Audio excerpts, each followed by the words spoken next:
Сайн бацгаана үзэгчдээ, эрүүл амьдрал цай нэвтрүүлгийн удаагийн дугаар эхэлж байна. Тэгэхээр бид өнгөрсөн 7 хоногт та бүхэндээ амьсгалын дээд замын өвчлөл, залгуур хоолой өрөвсөл, за гүйлсэн булчирхай өрөвсөл гэдэг сэдвээр ярилцаж, за энэ үед ямар эмчилгээ үйлчилгээ хийх вэ, ямар арга хэмжээ авах вэ гэдэг талаар мэдээлэл зөвлөгөө хүргэсэн. Тэгэхээр энэ удаад та бүхэндээ ханаад томоо, за цэртэй ханиалга, хуурай ханиалганы үед бид ямар арга хэмжээ авах вэ гэдэг талаар бид одоо эрүүл мэндийн мэдээлэл зөвлөгөө хүргэхээр студидтэй Цахиур Төмөр компани эмч төлөөлөгч хүний их эмч Дулмаа болон за 8 дээр нарыг ураад байна. Тэгэхээр энэ өдрийн мэнд хүргэе.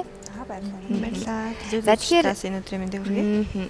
Тэгэхээр одоо яг өвлийн уйлралд бол гэр бүл болгоны толгойн өвчин бол яалтчгүй ханаад томоо те цэртэй ханиалга, хуурай ханиалга гэл ийм одоо асуудал бол гэр бүл болгоны асуудал болоод байдаг. Тэгэхээр хүмүүстэй одоо ханаад томоо те эдгээрийн ялгааг бүгдээрээ эхлээд мэдээллийг хүргэе те. Тэгэхээр яг ингээл хоолоо одоо ханиад төрчөнгөө тэр нь одоо ханиад юм уу, томоо юм уу те. Одоо яг ялгааг нь хүмүүс бас сайн мэддэггүй шүү дээ. За хүмүүсийн дунд ханиад томоо гэдээ яригадаад байдаг. За тэгэхээр энэ өвчлөлүүд маань ялгаатай юм уу, эсвэл ижлэх юм уу гэдэг талаар хүмүүстэй мэдээлэл хүргэе тийм ээ. За ханиад гэдэг бол өвчний ихэнх шат гэж ойлгож байна. За томоо гэхлээрээ бол өвчин бас харьцангууд амжирчсан тийм ээ. Тухайн хүндээ за өөр шаналгаа ихтэй ч гэдэг юм уу тэгж ойлгож болно. За үүсгэгчийн хувьд гэх юм бол томоогийн вирус бол маш олон төрөл байдаг. Тэгэхээр томоо маань вирусаар үүсгдэг өвчин маш таархан нь шүү дээ. За томоогийн вирус одоогоор бол мэдэгдсэн 2000-ад гаруй төрлийн вирус томоо өвчин үүсгэж байна. Гэхдээ энэ бол жил ирэх тусам одоо бүтцээ өөрчилж тоо нэмжээдэг юм аюултай юм байдгийн вирус гэдэг маань. За тэгэхээр хамрын ханиад гэж яриад байдаг тийм. За вирус гаднаас вирус, ням бактери амаар болон хамраар хүний биед орно тийм ээ. Тэгэхээр хамгийн түрүүнд хамрын саст за амны хөндийг бол өрөвсүүлж эхлэх нь шүү дээ хамгийн ихний шатна. За тэгэхээр тэр үед бол хүмүүс маань ханиад дөнгөж хурж эхэлж байгаа үед бол өөрсдөө гэрийнхаа нөхцөлд хөнгөн эмчилгээнүүдийг бол хийж болох нь байна. За мэдээж дархлаагаа дэмжих гэдэг юм уу те эсвэл хоолоо амаа зайлах гэдэг юм уу тийм эмчилгээнүүдийг бол авах бол бүрэн боломжтой. Цаашаага тухайн үед нь эмчилгээ хийхгүйгээр за даарч хөрөөд эсвэл эмчилгээ хийхгүй яваад тахлаар мэдээж даамжраад за амьсгалын доод зам руу бол өвчин орж эхэлдэг байна. За тэгэхээр амьсгалын дээд зам доод зам гэж ярьчлаа тийм ээ. За энэ зурган дээр тайлбарлая. За амьсгалын дээд зам доод зам гэж сая ярьчлаа тийм ээ. Тэгэхээр хүмүүстэй амьсгалын дээд зам доод замынхаа ялгааг товчхон хэлээд өгье гэж бодлоо. За хамар болон амнаас ихсүүлээд энэ залгуур хоолой хүртэлхийг бол амьсгалын дээд зам гэж байгаа. За тэгэхээр энэ хэсгийг одоо ням бактери вирус өрөвсүүллээ гэхэд амьсгалын дээд зам өвчлөл болох нэ. За эндээс цагаан мөгөрсөн хоолойноос ихсүүлээд гуурсан хоолой 2 уушиг хүртэлхийг бол амьсгалын доод зам гэж байгаа. За тэгэхээр нөгөө уушгины хатгаа, бронхит эднэр маань бол амьсгалын доод замын өвчлөл байх нэ. За түрүүний хэлсэнчлэн эмчилгээ авахгүй удаад тийм ээ яваад ах юм бол энэ өвчлөл маань доошоо нөө ингээд яваад ах нь. За тэгээ гуурсан хоолойг өрөвсүүлээд бронхит боллоо тийм ээ. За уушиг руу орлоо, уушгины хатгалгаа боллоо. Тэрнээс цаашаага бүр хүндрэлүүд нь бол олон байгаад байдаг. За тэгэхээр энэ үед шалтгааны эсрэг эмчилгээг авахын сацуу бусад цэр шингэлэг ханиалга намдаах байдаг юм уу өрөвслийн эсрэг үйлчлэгээтэй юмнуудыг бол давхар авах хэрэгтэй байдаг юм байнамаа. Тэгэхээр антибиотик болон вирусын эсрэг юмнууд бол цэр шингэлэхгүй, за ханиалга намдаахгүй өрөвслийн эсрэг үйлчлэгээ бол үзүүлэхгүй шүү дээ. Зөвхөн тэр үүсгэгчийг бол устгаж байгаа учраас нэмэлт хамт авах юмнуудыг бол заавал ууж хэрэглэх хэрэгтэй байдаг юм байнамаа. Тэгэхээр хүмүүс маань бол хатгаа болтол нь бол явцсан байдаг ш тий. Одоо хамрын ханиадаас эхлээл одоо арга хэмжээ авахгүй явсаар агаал бид өмнөх нэвтрүүлгээрээ ярьжсэн тий. Залгуур хоолой өрөвсөл, гүрсэн булчирхай өрөвсөл гэд ингэж дамжирсаар агаа сүлдээ хатгалгаа хүрэх хэмжээнд байж байна. Тэгэхээр ер нь бол одоо эмчилгээ үйлчилгээ авахгүй байвал одоо хэдий хэр хугацаанд ер нь хатгалгаа болдгийм бол тий. Бронхит болдгийм бол. За уушгины хатгаа бол ихэвчлэн бага насны хүмүүс дээр илүүтэй тохиолддог байгаа. За яагаад гэвэл мэдээж нөгөө нэг гаднаас орж ирэх нэм бактери эсэргүүцэх чадвар мэдээж бага байгаа. Насны хүрсэн хүний бодох юм бол бага байгаа. За тэгээд мэдээж нөгөө хүүхдэл юм чинь өөрийгөө ханиад томноос сэргийлээд явах тал дээр ч гэх юм уу мэдээж бага байгаа шүү дээ. Насны хүрэгчдийг бодвол тэр талаараа бол бага насны хүүхдүүд ихэвчлэн энэ бронхит болон уушгины хатгалгаанууд илүү ихээр тохиолддог байгаа. За тэгээд бас астм гэдээ яриад байдаг тийм ээ. За олон дахин ханиад хүрсэн. За эсвэл бол мөн удамшны шалтгаантай байж болно. За олон дахин ханиад хүрээд удаан хугацаагаар ханиалгаад яваад байх юм бол нөгөө гуурсан хоолой маань бол байнгын агчлалт байгаад байхлаараа мэдээж юу яадаг агаар орох хэмжээ нь бол багасчих нь байна. За тэгэхээр байнгын агчлалтай байгаад байсан үүднээс тэр чигтээ бас агчлалтай болоод үлдчих тал байгаад байдаг. За энэ маань бол нөгөө нэг архаг бронхит гэж яриад байдаг. За тэр маань цаашаа даамжраад явах юм бол астм буюу нөгөө бактери өвчг үүсч идэг. Энэ цагаан мөрсөн хоолоогоор бол цэвэр агаар бол ороод уушгинд хүрээд за тэгээ цаашаа бол зүрхэнд хүчит төрөгчөөр баялаг цус очдог байгаа. За тэгэхээр энэ процесс алдагдаад эхлэх юм бол уушиг мэдээж нөгөө хангалттай хэмжээний хүчит төрөгчийг өөрийнхөө эдээсээ авч чадахгүй байна гэж ойлгож байна. Тэр үед бол өвчлөл үүсгэх хүчин зүйлүүд гаднаас орж ирэхэд уушиг өвчлөх бол бэлэн байдалтай байж байна гэсэн үг байна. Тэгэхээр одоо нөгөө утаа тортог тийм ээ тэр бүгд маань бол уушигны эдээсээ гэмтэж идэг. За тэгэхээр гаднаас утаанаас гадна нян вирусууд орж ирж байгаа. Тэр тохиолдлуудад бол уушиг хурдан хугацаанд гэмтэх тийм нөхцөл боломж нь бүрдээд байна л да. Тэгэхээр уушиг одоо ийм хурдан хугацаанд одоо гэмтэх нөхцөл байдал бол одоо бол яг үүссэн байгаа дээ шүү дээ. Одоо дотоод орчны агаарын чанар муу байна. За анги танхимд агаарын сэлгээ хийж чадахгүй байгаа учраас нэм бактери мэдээж их байна тий. Гаднаас ингээд агаар оруулъя гэхээр одоо агаар нь бохирдолтой байна тий. Тэгэхээр ийм олон хүчин зүйлс байгаа учраас бид нар ер нь одоо амьсгалын дээд доод замын өвчлөл одоо хүрэх тусахгүй тулд тий хүрэхгүй бол тулд ямар арга хэмжээ ер нь авах хэрэгтэй вэ? За мэдээж хамгийн түрүүнд бол дархлаагаа дэмжих нь байна тийм ээ. Гаднаас мэдээж хүн цаг тутамд, минут секунд тутамд гадны нян вирустай тулгарч идэг. За тэгэхээр тэр тохиолдлуудад хүний дотор одоо хүнийг өвчлөөс хамгаалах дотоод механизм буюу дархлаа байж идэг тийм ээ. Дархлааны эдсүүд тэр тохиолдлуудад ажиллаж явах хэрэгтэй. За тэгэхээр дархлаагаа бол сайн дэмжих нь байна. Дархлаа дэмжих ийм ухаасаа гадна бас тухайн маань илчлэг шимт хичээлтэй хоол хүн сэргийлэх нь байна. За спортоор хичээлэх нь байна тийм ээ. За амралтын өдрүүдэд цэвэр агаар уулан далхах байт юм уу те тэр бүх зүйлсүүдээр бол өөрийгөө дархлаажуулаад биеийнхээ одоо эрүүл байлгаад байж болдог. За бас нэг арга нь бол мэдээж маск буюу амны хаалц зүүх нь шүү дээ. За одоо энэ гадаа утаатай нөхцөлд бол шүүлтүртэй маск гэдээ гарчихсан байгаа тийм ээ. За маск амны хаалтаа зүүх нь байна. За мэдээж ханиа томоотой өмнөөс бол хол байх нь байна. Урьдчилан сэргийлэлтүүд бол өөрөө их боломжтой, бүрэн боломжтой амьсгалын зан өвчлөлтөр. Тийм бас нэг юм нь болохоор юу гэхээр бид нар өөрсдөө л хамгаалаад байна штэ. Магадгүй би ханиадтай би өвдчлөө гэж үзэх юм бол бусдад халдвар дамжуулахаас бас сэргийлж явах хэрэгтэй. Энэ дотор юу гэхээр одоо маш их ханиалгасны үндснээр цэр ялгаралт ихсээд ирэнгүүт хүмүүс тухайн цэр ялгарсан цэрээ шууд одоо байгаль орчинд хайж идэг. Одоо гадаа ил орчинд хайж идэг. Гэтэл тэр цэр маань өөрөө цэрэн дагуулагдж байгаа бактери нянгууд маань өөрөө хүйтэн нэгдүгээр төсвөртэй. Хоёрдугаар тэнд одоо ямар нэг одоо бусдаас шимт хижээл авахгүйгээр амьдрах чадамжтай байж байгаа. 50 хоног хүртэл хугацаагаар хадгалагдаж тэнд агуулгадж ус болно гэсэн. За магадгүй тэрэндээ одоо бид нэр халдвартай орчныг нь санамсаргүй байдлаараа одоо хаалганы бариулууд байна, шатны бариулууд байна, лифтний товчлуур байна, гэрийн хаалганы бариул байна. Эдгээр маань бүгд одоо бид нартай одоо харьцаж байгаа одоо эд түүхийдүүд байгаа шүү дээ. Тэгэнгүүт тэднийг бид нэр гараараа барьчлаа. Барьсан гарынхаа одоо гараар эргүүлээд амаа дарах, ам хамартай ойртуулах энэ байдлаас бол эргээд халдвар дамжих нөхцлүүднөөс бүрдэж ирдэг байгаа. Тэгэхээр бид нэр аль болох өөрсдөө хамгаалахаас гадна мөн бас өөр хүнд халдвар дамжуулахаас сэргийлж авах нь бас маш чухал хэрэгтэй. Тэгэхээр эдгээр аргаар одоо урьдчилан сэргийлэхээс гадна одоо нэгэнт одоо уушгин одоо өвчлсөн одоо өвчлөлтөө болсон бол одоо уушгаа хайрлахын тулд ямар одоо ийм бэлтгэлийг хэрэглэх хэрэгтэй те. Тэгэхээр Химлайдраг компани ургамлын найрлагатай одоо эдгээр ийм бол одоо ширээн дээр те. Тэгэхээр энэ одоо эдгээр имийг одоо ямар өвчлөлийн үед хэрэглэх юм зүйтэй вэ? За тэгэхээр урьдчилан сэргийлтийн талаар сая ярьлаа тийм ээ.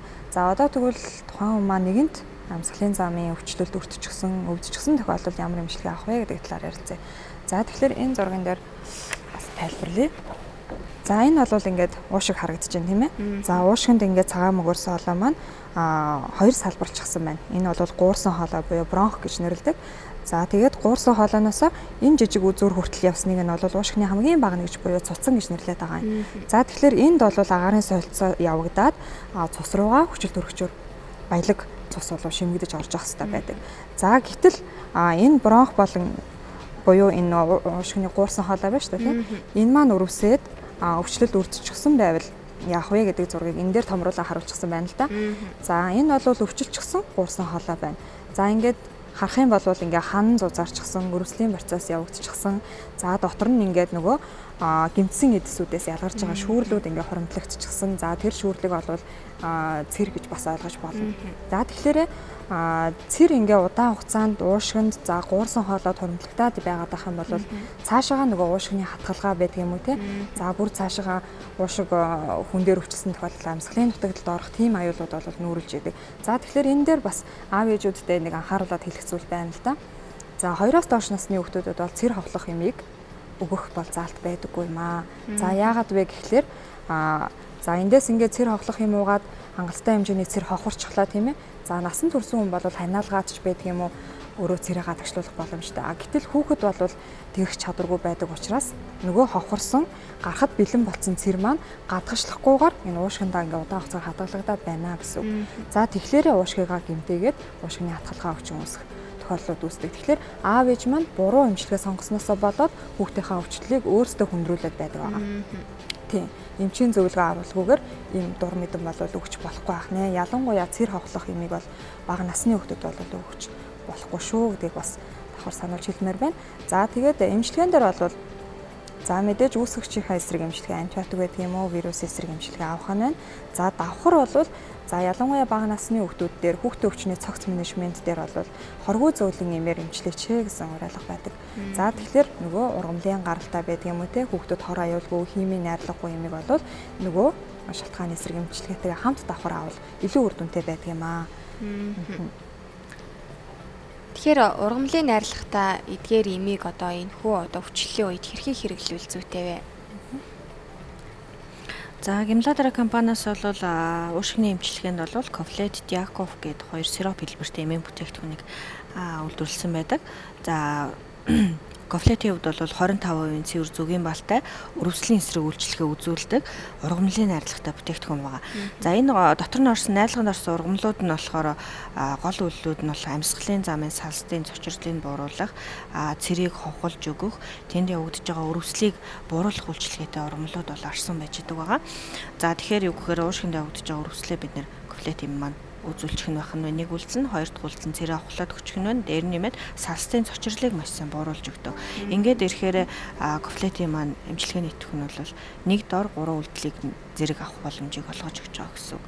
За Кофлет сиропын хувьд бол 25% цэвэр зүгийн балтай ерөөсөө 2-оос дээш насны хүүхдүүдэд уулгаж хэрэглэнэ. За мөн бас насан туршид дууж хэрэглэх тохиромжтой. Түрүүн ярьсантай амьсгалын дээд зам гэдэг. За амьсгалын дээд зам доод зам дээр хэрэгжилж байгаа эмнүүд маань ихэнхдээ сироп болон хөлхмөл хэлбэртэй байж байгаа. За Кофлетийг сироп хэлбэртэй олгож өгсөний гол давуу тал нь мөн амьсгалын дээд замын салстын цочрлыг бууруулж өгөх.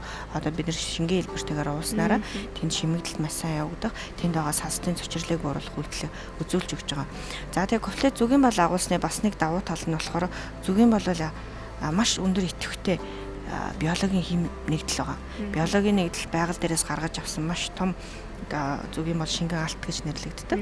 За тэгвэл энэ зүгийн балыг 25 хүртэл агуулж өгснөөрөө амьсгалын замд бол маш их эерэг нөлөөллийг үзүүлэх боломжийг олгож өгч байгаа. За Диаков гэдэг юм нь болохоор Кофлетийг бол сахар агуулаагүй гэдгээрээ давуу талтай. За диабеттэй болон диатезтэй хүүхдүүдэд хэрэгжилж болно. За мөн бас энэ нөгөө Кофлетийгээ бодвол цэр шингэлэх үйлдэл нь илүү давмгай байдаг.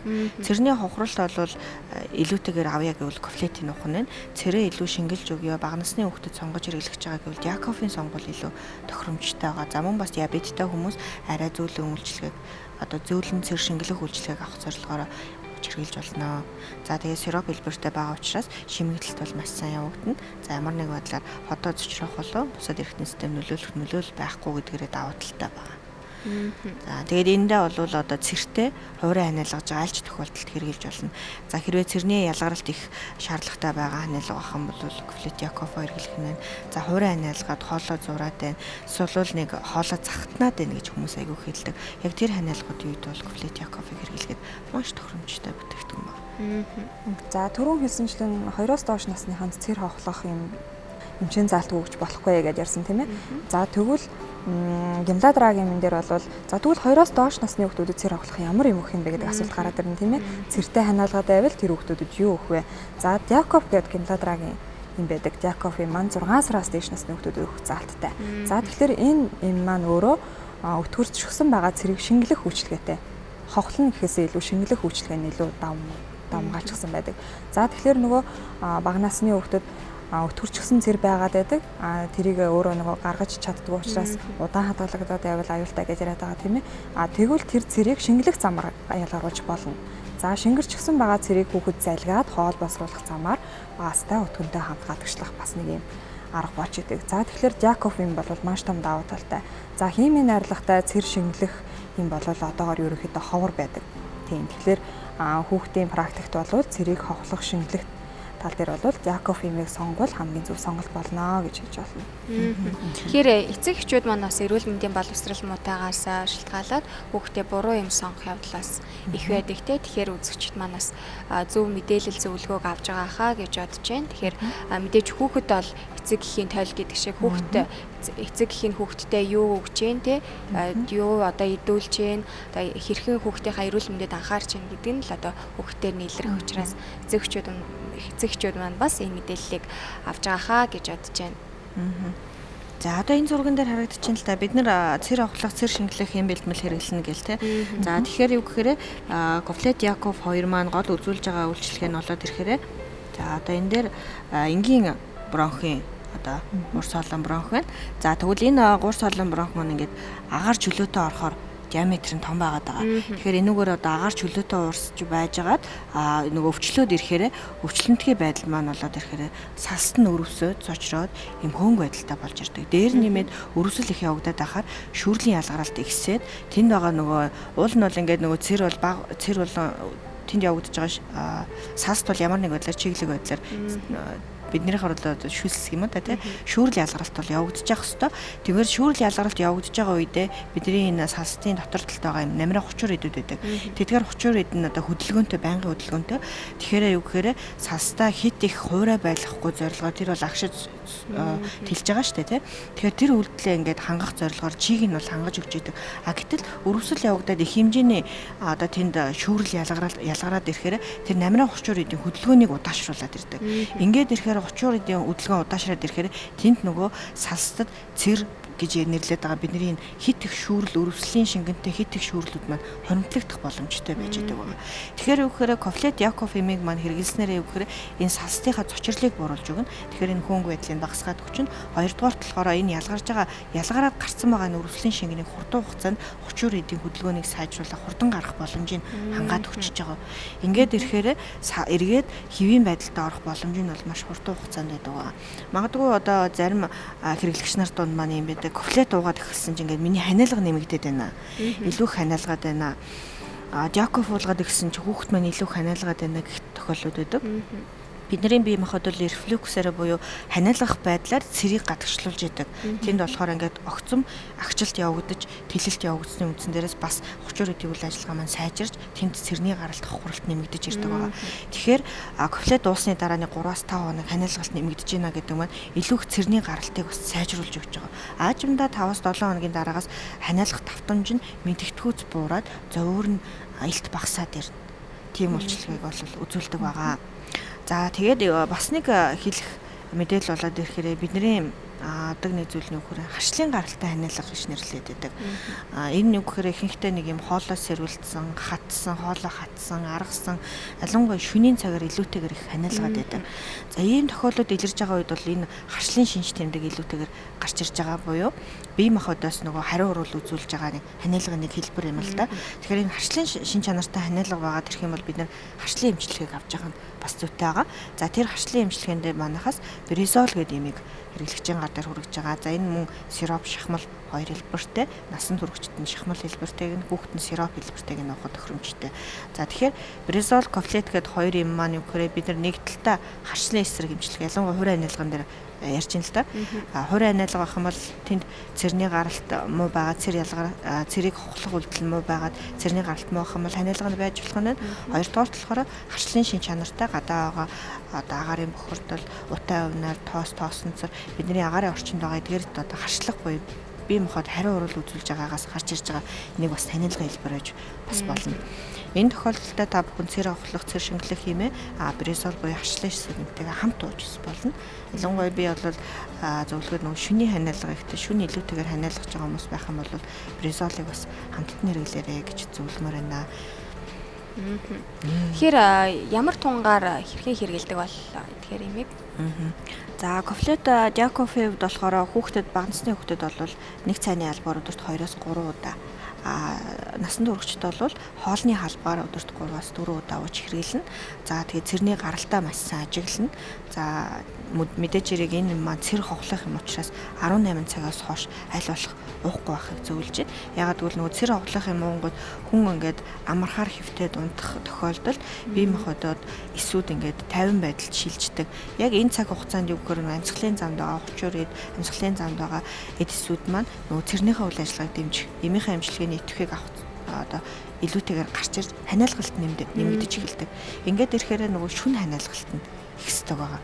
Тэгэхээр юу гэхээр цэр оглох, цэр шингэлэх юм хэрвээ сонгож хэрэгжилж байгаа бол орой 18 цагаас хойш аль болох уухгүй байхыг зөвлөж байна. За харин бризолийн хувьд болоод ирэхээр сиропын бага насны хүүхдэд цайны албаар өдөрт 2-3 удаа уулгаж хэрэглэнэ. Шахмалын насанд хүрэгчид 2 шахмалаар өдөрт 2-3 удаа ууж хэрэглэх заалттай байгаа. Тэгэхээр эдгээр имийг эмчийн одоо жоргуугаар эмийн сангаас авах боломжтой. Харьцангуй зөвөр шинж тэмдгийн хувьд өөрөө мэдээд шинж тэмдгийн ялгаагийн сайн гаргаж ирээд за өвчнөө хүнд биш байгаа тохиолдолд бол жоргуу олгох учраас шууд одоо тухайн эмийн сангаас зөвлөгөө мэдээлэл аваад мөн бас тухайн эмийн бүтээгдэхүүн дотор маань бүгд ингээд заавар мэдээллүүд байгаа. Эдгээр дээрээс мэдээлэл зөвлөгөөнүүдийг аваад хэрэглэх заавар тунгийн авсныхаа үндснээрээс тохирох тунгаар нас тавууж хэрэгжилж болно. За магадгүй тухайн хүний ханиалгалт бас намтахгүй байх тохиолдол байна л да. Магадгүй хатгаа байж болно. Уушг маань өөрөө бас маш их өрөвсөл ихтэй бактери нянгууд нилээдгүй халдвар авсан байгаа тохиолдол заашгүй бусад эмчилгээг хамт авна. Эдгээр маань одоо шалтгааны эсрэг эмчилгээ болохоос гадна мөн бас шинж тэмдгийн эмчилгээ болж ирж байгаа нэг даваа тал нь байгаа. Гэхдээ шалтгааны эсрэг эмчилгээнд маань энэ юм бэлтгэл маань одоо хүрч чадахгүй байх юм бол заашгүй бид нар бусад эмчилгээг авч явах хэрэгтэй байгаа. Амьсгалын замын үүсэх шалтгаан нь өөр учраас. За тэгэхээр Кофлет Диаков хоёр эмний маань хувьдлахаараа цэр оглох, цэр шингэлэх үйлдэлээр нь та бүхэн эмчилгээнд авч хэрэглэх нь. За бризол дээр болохоор харшлын шалтгаантай ханиалга бол харшлын шалтгаантай хоолой сэрүүлзэхийн ханиалга бол тэр давхад нь ууж хэрэглэж болох нь.